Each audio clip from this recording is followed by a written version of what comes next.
Welcome to the Visualize Meditations podcast, hosted by your friend Sasha Patil, a Chopra certified meditation teacher. The first step to creating the life of your dreams is to create a clear and compelling vision for what you want for the future. I'll be guiding you on visualization meditation so you can get clear on your deepest desires. Let's get started so you can turn your vision into a reality.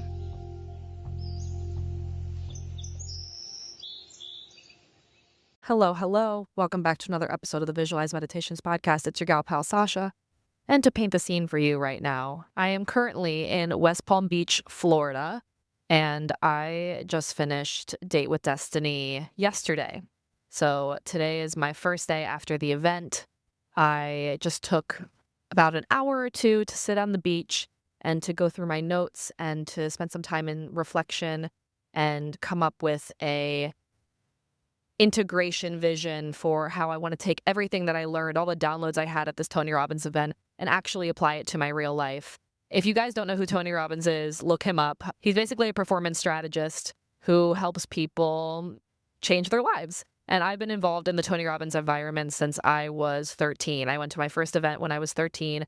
I have been going to his events since then. Most of my friends are through Tony Robbins. If you guys have listened to my other podcast with my best friend, Josh Glanville, we met through Tony Robbins. All the guests we have on have been through Tony Robbins. And this is somewhere between my 15th and 20th event. This was my first time at Date with Destiny, which people say is his best event. And I didn't understand that until I actually went to the event, which honestly, it was transformational. It was life-changing. And it's been different than every event I've been to. Obviously, all the events are different, right? The other events I've been to were Unleash the Power Within, which is a little bit more surface level, but it touches on a lot of different areas of life. I've been to Global Youth Leadership Summit, which is kind of that same information, but geared towards teenagers. And then I've been to Life and Wealth Mastery, which is really focused on your physical health and your financial wealth.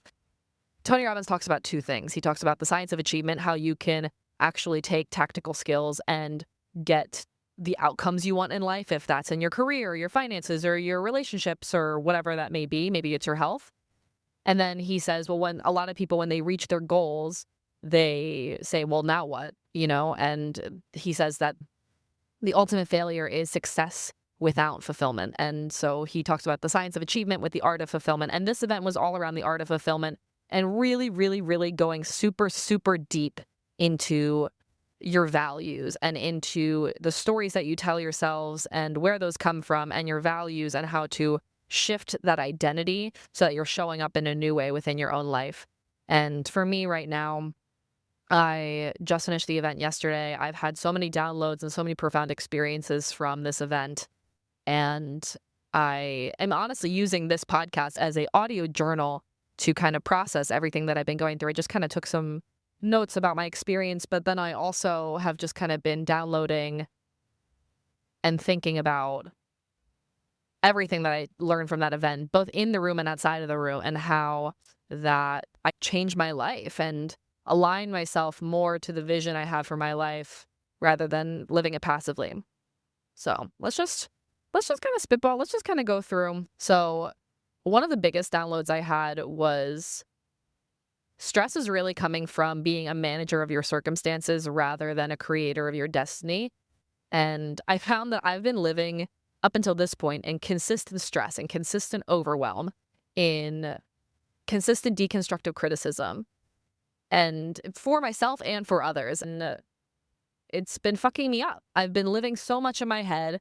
And Tony also says, when you live in your head, you're dead. And I've been living so much in my head, and I've been trying to solve every problem through thinking it through and through pure determination and through pure grit and just trying to think my way through every problem.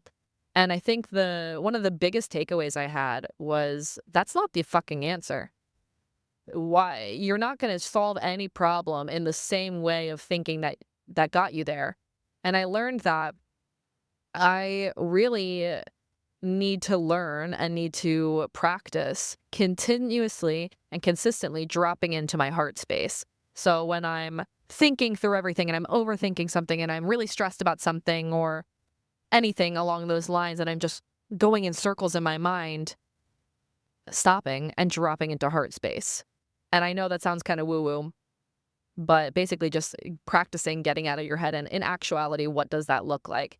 So number one, it looks like working on my daily meditation practice. And as a meditation teacher, I should really be walking the walk and not talking the talk, right? So it looks like my daily meditation practice. It looks like getting in touch with more movement, getting in touch with my body. It means having visual representations of the vision for my life that I have, if that's goals and otherwise, but also the values I am aligning myself to that I have now taken on.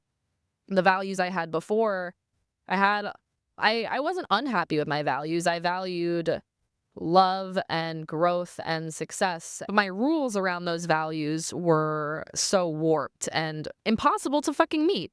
Impossible to meet. For example, let's say love was my top value. In order for me to feel love, I needed to have mutual loving relationships. But at the same time, you can't control other people. You can only control your actions and reactions. So if I'm making it a rule that someone else in a relationship, romantic, family, friends, it has to be mutual and they have to care about me and try just as much as me, then I'm basing how I can feel happiness and how I can feel love off of someone else's actions. So if you're putting it up to somebody else, ultimately you're going to get disappointed because you can't control someone else's actions.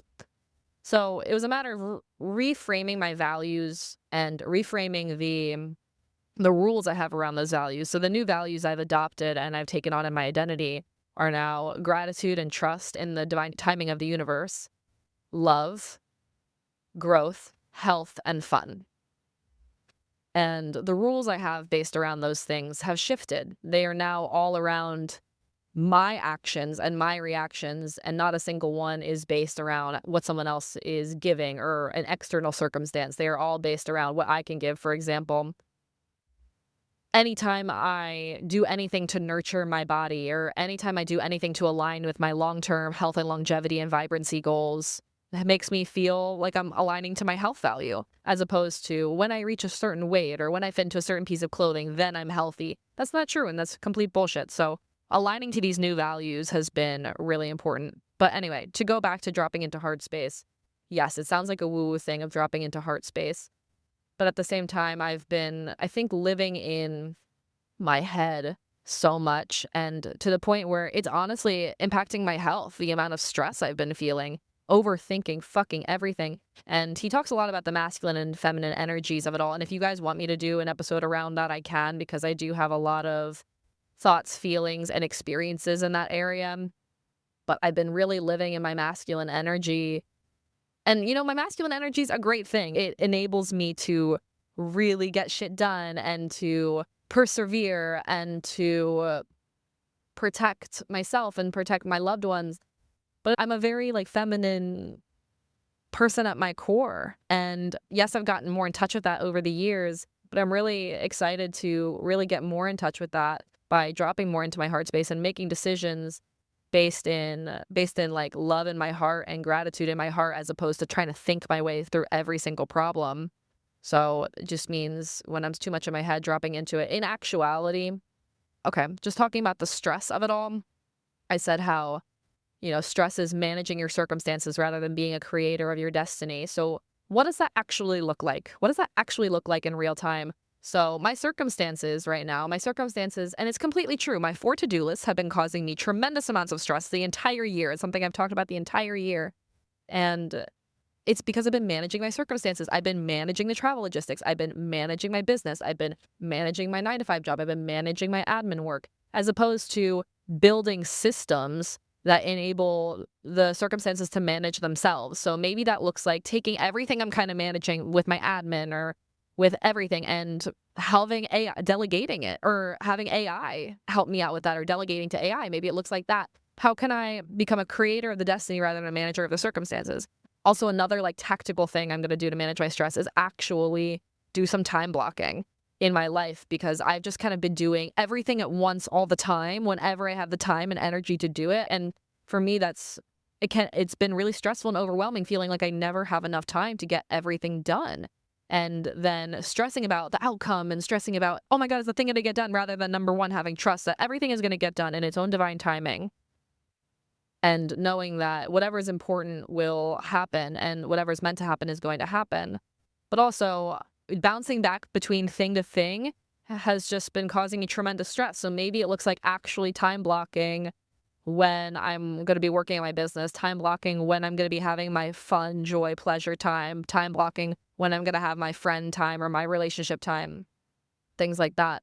So maybe it looks like time blocking, and then also like looking at my systems overall for everything and figuring out maybe with AI, the best way to optimize all of those systems. Maybe that looks like cycle syncing with my feminine cycle as well. Dropping into heart space might also look like movement, getting into the body, reigniting my love for painting and for paint nights and for trying new skills and different types of movement, and just enjoying and finding pleasure and joy in these little things and getting in touch with the fun of life. And I know those are a little bit more woo-woo, okay? But listen, this is the Visualize Meditations podcast. I can talk about whatever the fuck I want. And I think if you're listening to the Visualize Meditations podcast and you actually listen to the meditations as well, you probably are a little bit woo-woo like me. And maybe this will kind of make more sense if I talk about it at a later date. I apologize if I'm kind of going all over the place. I'm just kind of downloading right now and thinking through everything right now and using this as an audio diary and journal. So editing me, feel free to play around with this order, whatever way makes sense. Another really huge download that I had at this event was getting clarity about what I want in my next romantic relationship. Honestly, this was something I was putting off for a really long time, and I found that people kept asking me, my therapist, friends, family, everyone kept asking me like, oh, well, have you thought about what you want in your next romantic partner? And the answer was always no. The answer was no, I have not, because I'm a witch and I'm magic, and I know as soon as I write down a list about what I want, it is coming true. So I'm going to put it off until Date with Destiny, and I'm going to put it off. I'm going to focus on myself. I'm going to do my own thing. I'm going to have fun and date casually and kind of indulge in the hookup culture and indulge in situationships and flings and vacation romances and just indulge in that rather than looking for anything serious at all. And one thing I allowed myself the space to do at Date with Destiny was to actually sit down and get clear about, what do I want in my next romantic relationship? The next one, and also potentially the forever partner. What do I want in that? What do I want in my next romantic relationship? What is important to me in my next relationship and in that partnership? And it's interesting because I had been keeping track of a list and a table of every person I've been involved with and the things I loved about them and the things I didn't love about them. And that my therapist pointed out to me that this list was so pragmatic.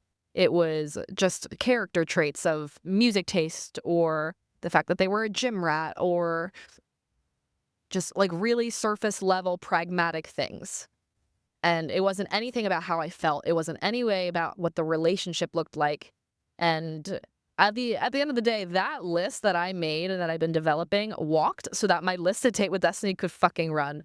Because every single thing on that list was not really about the person or what they looked like or what they liked or any sort of character traits about them. It was about how we were showing up in the relationship and what that relationship looked like. And not only how they were going to be, but also how I was going to be in that relationship as well.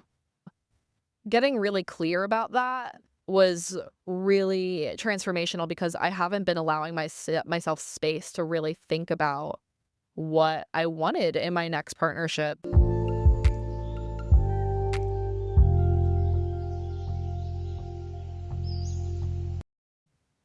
And because I told myself I was going to be single for a year, I wasn't going to get into another relationship anytime soon. And I gave myself a year to be single. I've now officially hit a year of being single. In a couple weeks, I will be hitting my year of full-time digital nomading, which is so wild to think about. But I'm open to the right relationship. And this is also something else I've discovered, is that I had this limiting belief and limiting pattern that I felt like I, quote, wasn't good enough, right? I think it's a really common fear and a really common negative pattern that people hold. It's something I think that's built in kind of into humanity. But one thing I realized is, yes, it came from childhood, and it came from, not feeling like I had a family member who I didn't feel like they wanted to have a relationship with me, and it made me feel like I wasn't good enough. And that pattern got heavily, heavily, heavily reinforced by my last relationship. And I also feel like it's kind of been reinforced through my lifetime with other friendships, with other family relationships. And here's the other thing about this. I want to do a little asterisk, a little note, okay? You will find whatever evidence you are searching for, right? If I'm searching for evidence that I'm not good enough and that people don't love me or don't care about me, I will find that evidence, okay? I've been through plenty of heartbreaks. I've been through plenty of friend breakups. I've been through plenty of relationship challenges with family. So, of course, I'm going to find that evidence. But if I look on the other side of my relationships are ridiculously fulfilling and amazing, I will find so much evidence around that as well. Honestly, probably more evidence than if I'm looking for the negative. My relationships are so fulfilling. There are so many fulfilling relationships. There's so many mutual, incredible, loving relationships in my life. And there always have been. There always have been. But what I want to say around it is this pattern of feeling not good enough was heavily reinforced by my last serious romantic relationship. I had a realization that with the exception of I realized this in therapy, every single romantic encounter I've had, with the exception of my high school sweetheart, has gone from not knowing the person to being romantically involved with them in 10 days or less. Every single time. Which means I have never given someone the opportunity to, number one, show me who they are, number two, show me who their values are, and number three, to really understand our dynamic before jumping into something. And I think part of me was craving and accepting these crumbs of affection from people because it was feeding this, oh yes, I am good enough, as opposed to, number one, feeling that within myself, but number two, enabling something really deep to build rather than just fueling this flame and fueling this pattern that I'm only feeling good enough when someone's interested in me, and just enabling myself to kind of indulge in every single little spark that I felt with anybody. But also this year it was kind of by design because I said I had fun this year. I indulged in summer flings and situationships and just like romantic encounters just to have fun. I wasn't looking for anything serious, and I had so much fun, and I don't regret any of them. They were all beautiful experiences. I do not regret a single one. They were all incredible, and they all taught me something so different, and I have so much gratitude for all of them. So also another download is I'm ready to get back into my healthy self again. This year I haven't really prioritized my health because I've been traveling and prioritizing, being present in my travels. And that might mean food, that might be culture, that might mean I didn't have like a regular gym access. So I'm really ready to get back into my healthy self. And I already know what that looks like because it's something I've already had before. For my business, I think it's kind of the same as the first one, is I am ready to kind of tap into my heart space. I think I've been thinking, and I've been approaching my business from a sense of it fueling my sense of like personal growth, as opposed to approaching my business from a place of contribution, thinking about the listener, who's the client, who's the listener, who's the person I'm trying to serve, and falling in love with that person and understanding what's the best way for me to create as much value as possible for them. What's the best way for me to love on them as much as possible, and thinking about that really clearly and doing that. And it's not something I've done. So here's a great opportunity. Hey guys, so let me know, how can I provide as much value to you as possible? Do you want in-person meditations? Do you want different types of meditations? How are you liking these solo sessions? Like, just in general, also, how can I provide value for you in general? Let me know. I'd love to know. And it's like a mission of mine to be able to do that. For my 9-to-5 job, I think the same thing. Showing up from a place of personal growth is what I've been doing in the past, as opposed to showing up from a place of contribution. How can I give? How can I serve the company? How can I serve the customer?